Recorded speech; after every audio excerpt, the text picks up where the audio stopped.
Welcome to the Soul Archaeology podcast, a space for connection, resonance, witnessing, and learning. Together we'll harvest medicine from the spiral of life, sharing conversations with other embodied humans who have navigated their own initiations and found alignment with their true soul essence. With weekly astrology, energy updates, embodied conversation, and channeled teachings, this is a space for you to land and find resonance with the spiral of your own soul.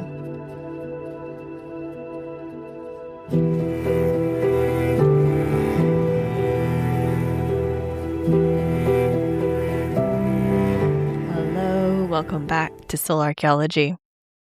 How are you all feeling swimming through these Piscean waters? I feel it's such an interesting time. I feel like so many things are just sort of suspended.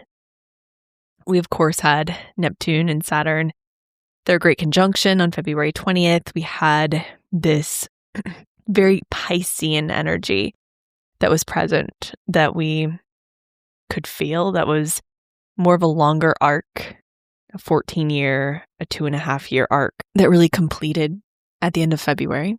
And now it's so interesting because we have Neptune and Saturn in Aries. So there's definitely more forward motion and momentum. There's some new sort of tools and scaffolding to work with Saturn and Aries. But we are still in deep Piscean waters. We're in Pisces season, the Sun, Venus, Mercury retrograding in the sign of Pisces. Mars is entering Pisces on March 2nd. So it's a little different than last Pisces season, which had both Neptune and Saturn still in Pisces, but there's certainly still this sense of the liminal, the unknown, the in-between, the ending of so many things. We're in the last chapter of the astrological year.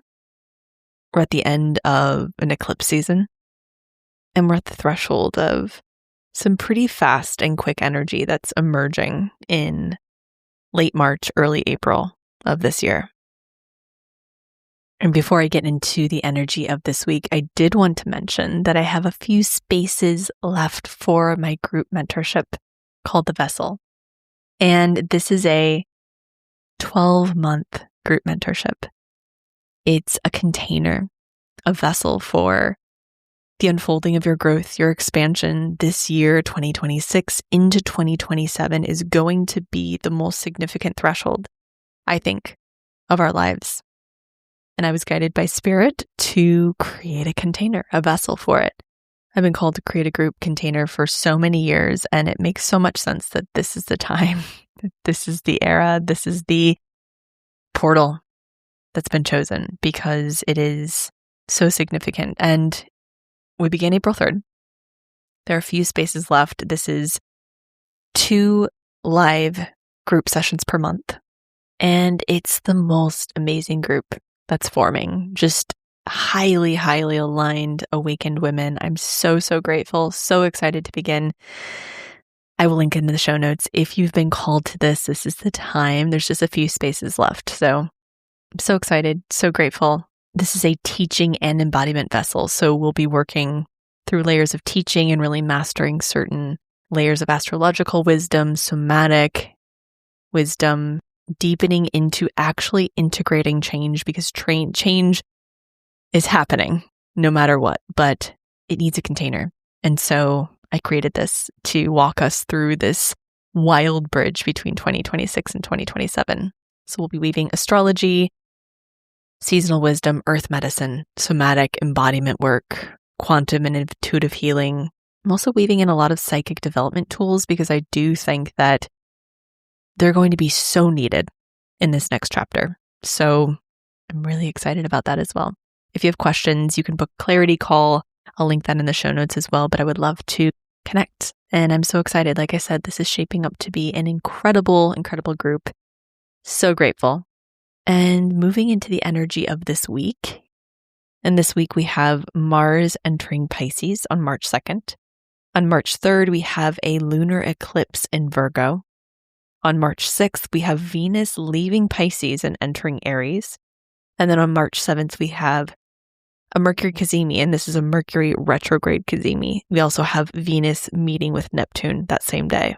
And it does feel like we are in this final purification phase before the new astrological year.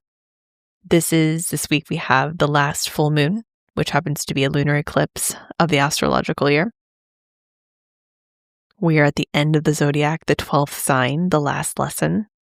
And Pisces season is really about dissolving what has been, what was.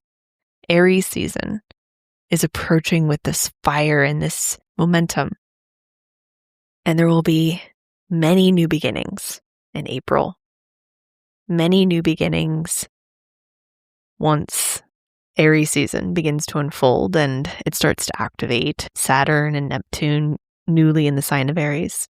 And then in April, we also have Uranus leaving Taurus and moving into Gemini. So come April, moving into July, the speed at which we're moving and weaving the fabric of life is going to increase so much that it's important that we really work with the energy of now.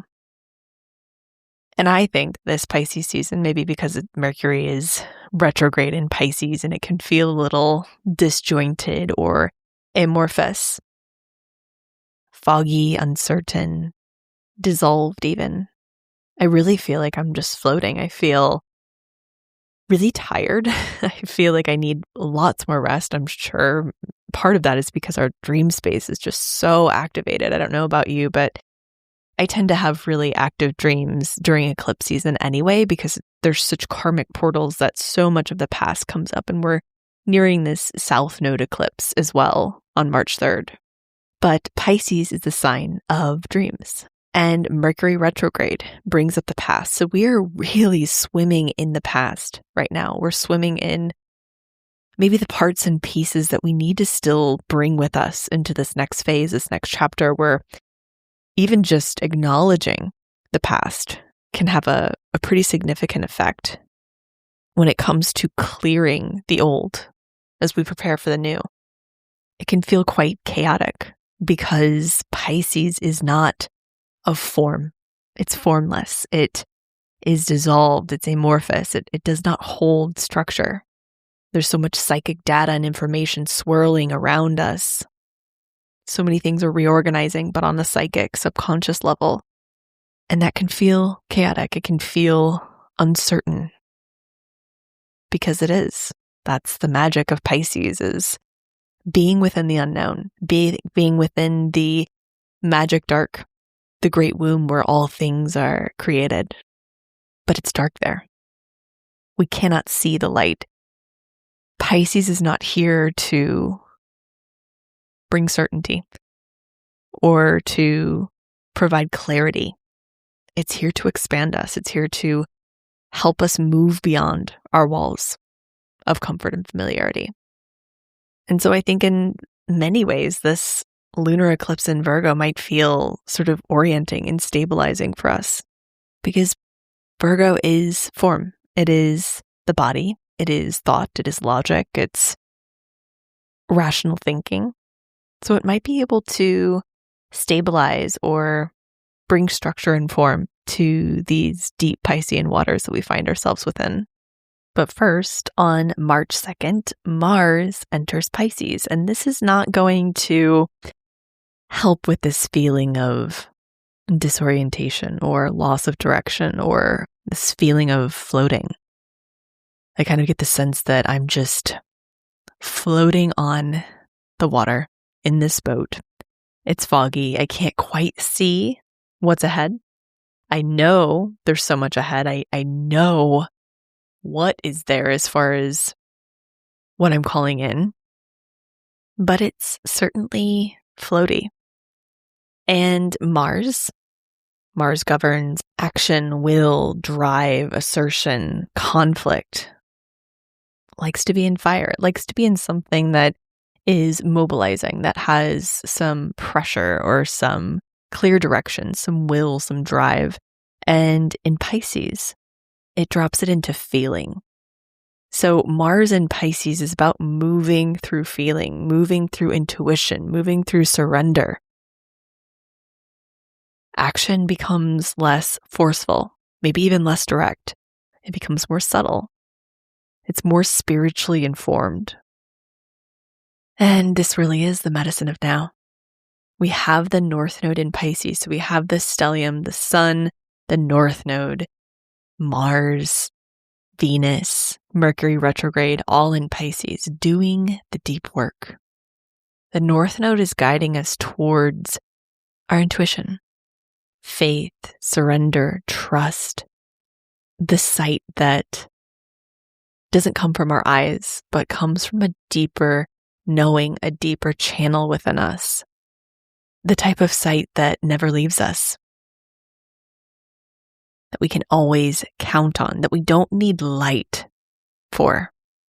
This Pisces season is reminding us we're in a deep study or a deep apprenticeship with Pisces right now. And we have been, of course, we have Neptune that completed its journey through Pisces, a 14-year journey. In February, actually the end of January, we have Saturn that just completed its journey through Pisces. We have the North Node here, and we're in Pisces season. By the next Pisces season, the North Node will no longer be in Pisces. So there's something about this Pisces season in particular that's deep and penetrating, and it's really wanting us to absorb and download and digest these high-level lessons of Pisces. And Pisces teaches us faith. And it's a faith that comes not through proof, but through belief and trust. It's the anchor of belonging, of knowing that we're part of something greater, a greater whole, a greater web, and that our trust can rest there, that we don't have to go out and seek it and find it and sort of control and contort it in order to feel safe, but that we can lean back a little bit into this web of holding, of belonging, of unconditional love. I know that's easier said than done. It's so much of what my somatic training is oriented around, this universal belongingness, this universal unconditional love, this force, this field that holds us even when we can't hold ourselves. And so, medicine of Pisces, which we are learning so much about, like I said, we're in apprenticeship with Pisces and the medicine of Pisces. And finding that sacred space where you're surrendered and in trust and in flow, but also resourced, aligned, in body, embodied. And this is where Virgo comes in. So we need both. We need this dissolving and we need form. We need the feminine, we need the masculine. So we're in this dance between Virgo and Pisces. We've been here since January 2025 when the lunar nodes shifted into the South Node in Virgo, the North Node in Pisces. And this week we have a lunar eclipse in Virgo, a full moon in Virgo, conjunct the South Node, also in Virgo. And this is the third of a series of eclipses in Virgo. We had a lunar eclipse, a total lunar eclipse in Virgo in March of 2025. And then in September, we had a solar eclipse in Virgo. On March 3rd, we have a lunar eclipse in Virgo. This is one eclipse season and opens another. And then we have one more eclipse in Virgo next February to close this eclipse axis with Virgo out. Virgo is the archetype of discernment, refinement, service, devotion, the body, the nervous system, digestion, ritual, devotion. Virgo is the priestess, the healer, the integrator. It's mutable earth, and it changes through refinement, precision, embodiment, distillation. It's looking for clarity. I always think of diamonds when I think of Virgo. There's a precision here. It honors the sacred vessel of the body. If Pisces is water, Virgo's the vessel. It governs health, service, work, devotion, discernment, daily rhythms, embodiment, refinement, ritual, integration. And Virgo governs digestion, or ending a cycle, integrating, processing. This eclipse at 12 degrees of Virgo at 3:33 a.m. on March 3rd is the ending of a cycle. We're digesting something. It's a collective digestion. It's where we metabolize this eclipse season, the Saturn and Neptune conjunction, the subterranean shifts we're experiencing that we might not be able to make sense of, these relational recalibrations we've had with Mercury retrograde conjunct Venus. This is a point of metabolizing what has been, where we've been, not to overanalyze or control, which is the shadow of Virgo, but just to find stable footing and stable ground within it. This eclipse teaches us that we don't have to know everything to feel resourced, to feel stable, to feel secure, to feel even in control in some ways. We don't have to be perfect. We don't have to be in full control over what's happening. We don't have to really even know or understand the ins and outs of what's occurring to feel some sense of safety and orientation and groundedness in what's unfolding. And that's the medicine of now. Like I said, we have this Piscean stellium creating this swirl, maybe even chaos. So much uncertainty, so much unknown. And Virgo, in its shadow, leans toward overanalysis, criticism, self-criticism, hyper-independence, over-functioning, anxiety. With all this uncertainty, you can see how being in the shadow of Virgo could be incredibly destabilizing. But this is the Virgo-Pisces axis. It's control versus surrender, effort versus trust, fixing and over-functioning versus allowing, self-sufficiency versus divine flow. There might be a feeling that your psyche or your system is wanting to manage what is dissolving, to manage how much is unknown, to manage the uncertainty. Virgo wants clarity and certainty. Pisces dissolves clarity and certainty. So this eclipse is really asking, can you release control without collapsing? Can you surrender without self-abandoning? Can you let go of perfection without losing integrity? This isn't about completely collapsing and giving up. This is about being able to self-resource in a way that enables you to be okay with not knowing. Eclipse season can feel like a karmic washing machine.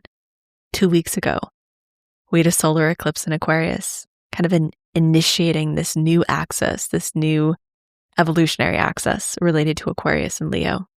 There's a closing of one 6-month chapter that began in September of 2025 with the solar eclipse in Virgo on September 21st, and the opening of another chapter that completes in August of 2026.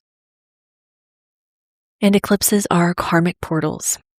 It's a karmic washing machine. It's moving in and out things that are tied to our karma, things that we cannot control. Eclipse season can feel like we're out of control because there's so much that's swirling around us that we aren't choosing necessarily. But eclipses are here to help us. When we think about the North and the South node, they're alignment nodes. They're helping us release the shadow of the past so we can align more with our destiny, our future, our evolutionary path. They're karmic aids. Eclipses really accelerate our growth. They quickly redirect or refocus or realign. Layered with this Mercury retrograde in Pisces, so much of our past is getting kicked up and cleared out so that we can align more with a future timeline. The trick is allowing this to happen. letting go of our need for certainty, our need for control to feel safe, and trusting that there is a deeper wisdom. There's a co-creative force that we might not understand the reasoning behind, that's moving things in and out so that we can find our alignment more easily without having to do the heavy lifting in our lives. And this is a full moon conjunct the South Node. So this is a full moon on steroids, if you will, tied to our karma, our past. The South Node governs our past, where we've been, the well-trodden path, where we've been so many times before. Sometimes even what we've mastered, what's default, what's held within our subconscious, what we naturally move towards. A full moon naturally illuminates our internal landscape. It shows what's ready to be released. It's a full illumination of what's been hidden within our subconscious. So you can see a theme here. A lunar eclipse conjunct the South Node is incredibly potent and powerful. It's deeply karmic, and it's always tied to our past.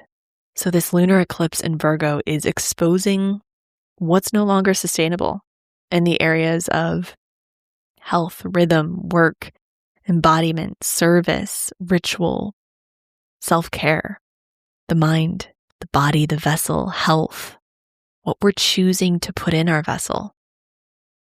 One of my favorite things about Virgo is that it sees the body as a sacred vessel.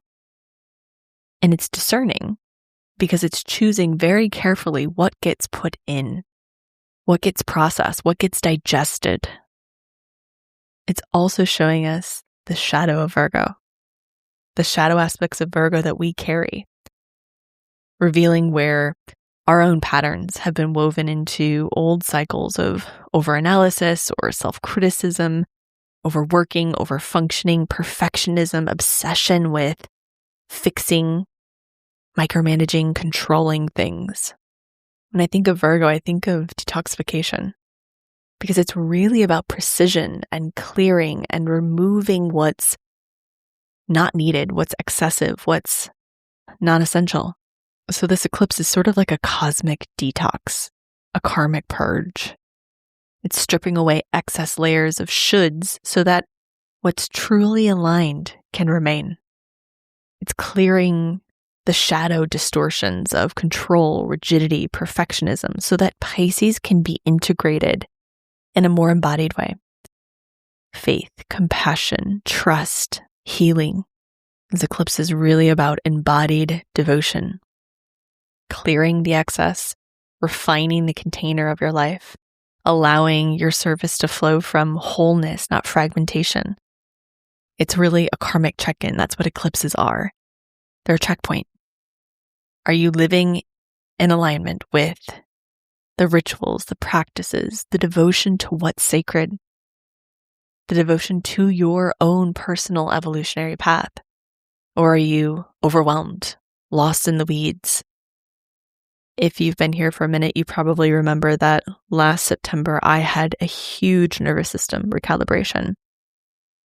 And I was just reflecting on this 6-month point and this lunar eclipse in Virgo, closing the solar eclipse in Virgo that was in September of 2025.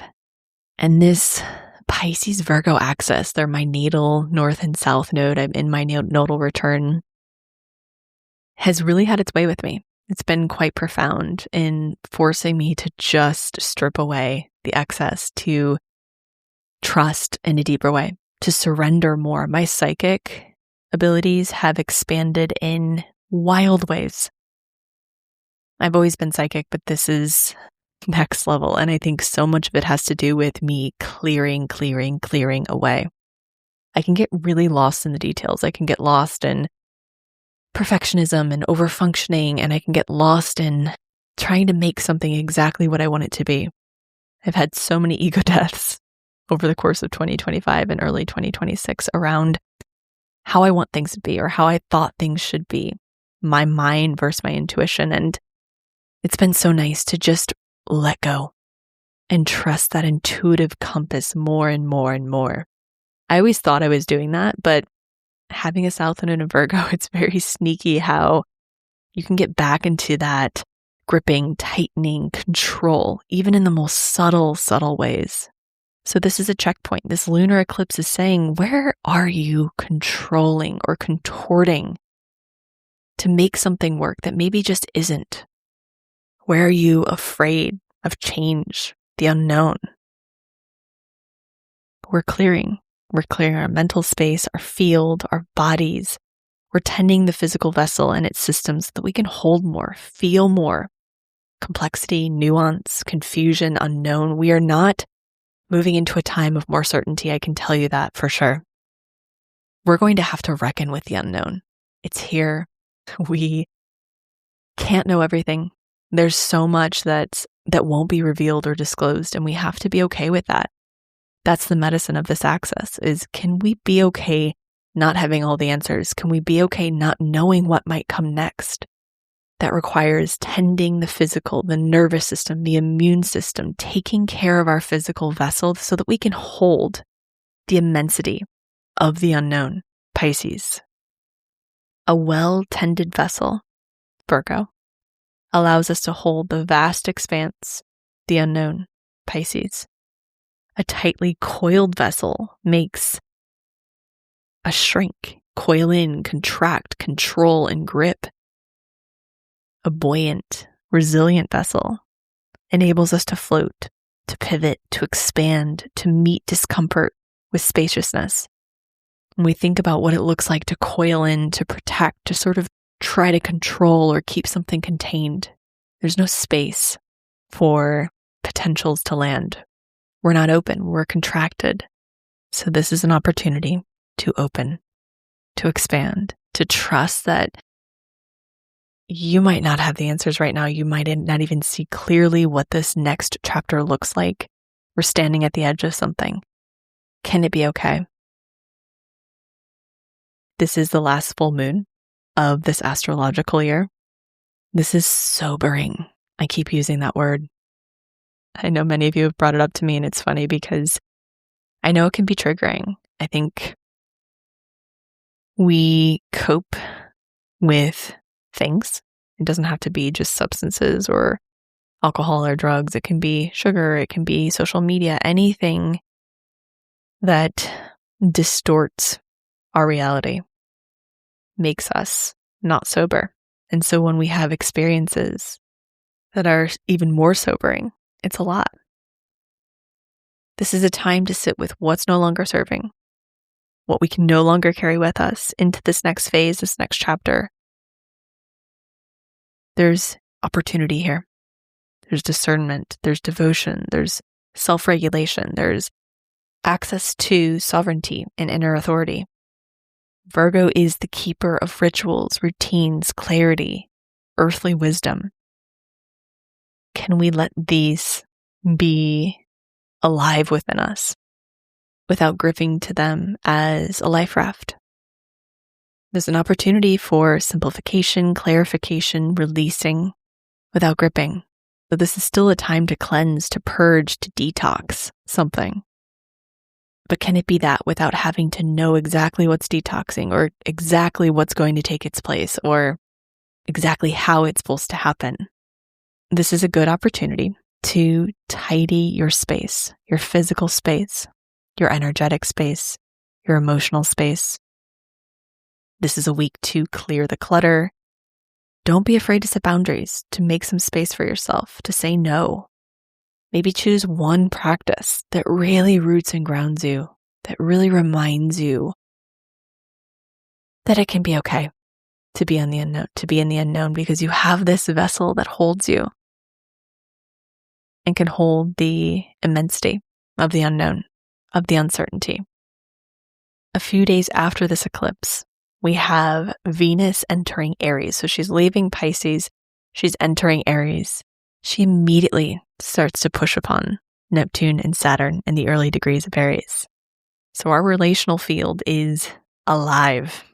We're looking at what's working within our relationships, where we've been living in illusion, idealism, romantic fog, where perhaps more discernment is needed. That same day we have a Mercury cazimi, Mercury retrograde. meeting with the sun. And this is typically very, very illuminating. Our subconscious is illuminated by the sun. I don't know about you guys, but my dream space has been lit. I know I mentioned that earlier, but it's just incredible to see what's still there, what's being held in the basement of my mind. And I have learned my lesson. I'm not overanalyzing or overthinking what's going on. I'm just noticing. And this week is really about that. It's about letting go, cleansing, detoxing, releasing what's excess, what's not needed. Because I can tell you, we are entering an entirely new era come April. So let it be okay that not everything is crystal clear right now, that you might not know what the next step is or the next move. Trust in the unfolding. Trust that you aren't alone. Trust that there's a greater web of belonging that has space for you, and that you don't need to do anything but believe in it to access it. So this is a big week, and I'm grateful for this medicine. I'm really grateful for this Virgo Pisces medicine. That's a lot of what I'm weaving into the vessel as well, and just accessing that quantum divine web of belonging, because that heals everything, truly everything, and is the root of my somatic training. And so let's get into the oracle card for this week. The card that I pulled for the Soul Archaeology community for this week is from the Untamed Elemental deck, and it's the Waterfall card. Let go. Waterfall is an indigenous offering as resounding as the hum of the earth. She calibrates and transforms all who witness her. An azure-colored force field, pulsating with purity, obeying the gravitational pull of her destiny, and shaping the earth along the way. She dances with glittering abundance. Waterfall, in her unhinged impermanence, shows us that some things cannot be stopped. It is through her wild existence that we receive a transmission. What is past will be reborn by plunging into the soothing depths of euphoria. All we have to do is let go. Waterfall says that nothing is permanent, and so grasping is pointless. This is actually good news. It takes so much effort to hold on tightly, and doing so rarely yields the desired result. Imagine you're thirsty and have only your hands from which to drink. If they're fists, the water has no place to rest along to make it into your mouth. But if you open your hands gently, a natural reservoir forms, and you'll be able to quench your thirst. Take a cue from Waterfall and release what you have in your fists. Just like her trajectory, that of your destiny is unstoppable. What is truly yours will come without constriction. When it feels balanced, you feel frequent synchronicity and new opportunities. When it feels imbalanced, grasping, controlling, repeating the same story. To bring into balance, let go where you are overly attached. Well, if that's not the most Piscean card, I don't know what is. And it's amazing every week. These cards are so aligned with the teaching and with the medicine of the week. So open fists, open palms, receive. That's the medicine of Pisces and the medicine of Waterfall. Thank you as always for being here, for your devotion, for your openness, for your receptivity. If you love this podcast, if you listen weekly, please join my Substack. It's $8 a month. It's a way to support not only Substack, but the production of this podcast. I don't make it private. I do it all on my own, and I don't have any sponsors or ads. So if you'd like to support, $8 on Substack. You can also do a donation on my website too. All of it is so appreciated. Or even if you don't have the funds right now, just sharing is so powerful. Sharing with a friend or a family member, sharing on social media. I do create a lot of free content, so appreciate your support. Thank you.